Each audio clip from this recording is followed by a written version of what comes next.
بسم اللہ الرحمن الرحیم۔ السلام علیکم ورحمۃ اللہ وبرکاتہ۔ آن لائن ٹیچر کی جانب سے خوش آمدید۔ الفصول المہمہ فی مناقب الائمہ کے حوالے سے خنثی مشکل کے بارے میں ایک واقعہ مذکور ہے۔ حضرت علی مرتضیٰ رضی اللہ تعالیٰ عنہ کے سامنے ایک ایسا واقعہ پیش ہوا جس نے اس زمانہ کے تمام علماء کرام کو ورطہ حیرت میں ڈال دیا۔ ایک شخص نے ایک خنثی سے شادی کی اور مہر میں اس شخص نے اپنی بیوی خنثی کو ایک لونڈی دی۔ وہ خنثی اس قسم کا تھا کہ اس کا فرض مردوں اور عورتوں دونوں قسم کا تھا۔ اس شخص نے اپنی بیوی خنثی کے ساتھ جماع کیا تو اس سے ایک لڑکا پیدا ہوا، اور جب اس خنثی نے اپنی لونڈی کے ساتھ جماع کیا تو اس سے بھی ایک لڑکا پیدا ہوا۔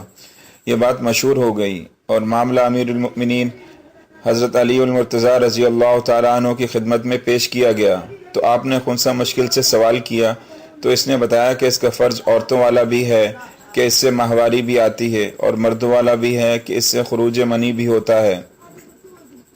حضرت علی نے اپنے دونوں غلاموں برق اور کمبر کو بلایا اور ان کو حکم دیا کہ وہ خنثی مشکل کی دونوں طرف والی پسلیاں شمار کریں۔ اگر بائیں جانب کی ایک پسلی دائیں جانب سے کم ہو تو پھر اس خنثی مشکل کو مرد سمجھا جائے گا، ورنہ عورت۔ وہ اسی طرح ثابت ہوا تو حضرت علی رضی اللہ تعالیٰ عنہ نے اس کے مرد ہونے کا فیصلہ صادر فرمایا اور اس کے خامند اور اس کے درمیان تفریق کر دی۔ اور اس کی دلیل یہ ہے کہ اللہ تعالیٰ نے حضرت آدم علیہ السلام کو اکیلا پیدا فرمایا، اور جب اللہ تعالیٰ نے حضرت آدم علیہ السلام پر احسان کا ارادہ فرمایا کہ اس کا جوڑ پیدا فرمائے تاکہ ان میں سے ہر ایک اپنے جوڑے سے سکون حاصل کرے۔ جب حضرت آدم علیہ السلام سو گئے تو اللہ تعالیٰ نے ان کی بائیں جانب سے اماں حوا حضرت حوا کو پیدا فرمایا۔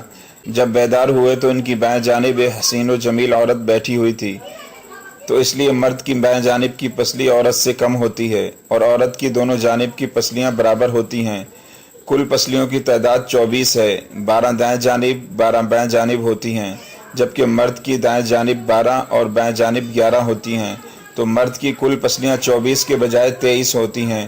اس حالت کے اعتبار سے عورت کو ذیلا اوج کہا جاتا ہے، اور حدیث شریف میں تصریح ہے کہ عورت ٹیڑھی پسلی سے پیدا کی گئی ہے، اگر اس کو سیدھا کرنا چاہیں تو یہ ٹوٹ جائے گی، اس لیے اس کو اپنی حالت پر چھوڑ کر اس سے نفع اٹھایا جائے۔